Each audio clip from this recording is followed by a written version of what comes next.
Pourquoi Louis XIV est-il surnommé le roi Soleil ? Alors la plupart de nos rois de France, vous le savez, ont hérité de surnoms. Mais il est rare qu'ils se les soient attribués eux-mêmes. Pourtant, c'est bien le cas de Louis XIV, qui a adopté de façon délibérée ce surnom de roi Soleil.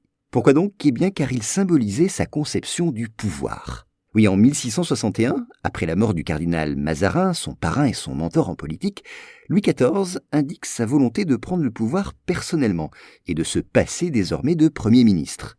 Donc cette date marque la véritable mise en place de la monarchie absolue, dans laquelle tout vient du roi et tout s'y rapporte. Et naturellement, comme le Soleil, autour duquel gravitent les autres planètes, est au centre du système solaire, le roi est au centre du système gouvernemental, et les ministres ne dépendent que de lui. Mais attention, ce surnom de roi Soleil trouve aussi une autre de ses résonances dans l'organisation de la cour. Traumatisé par l'expérience de la Fronde, durant laquelle la famille royale avait dû fuir Paris, le roi s'était juré de mettre la noblesse au pas.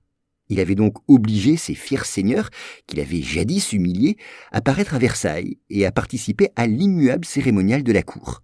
Là, si les nobles voulaient conserver place et pension, il leur fallait assister au lever du roi, qui, comme le soleil, dispensait la lumière, accordait les grâces et les faveurs dont vivait justement la noblesse. Tout ce minutieux système, réglé par une étiquette implacable, gravitait autour du roi comme les planètes autour du soleil.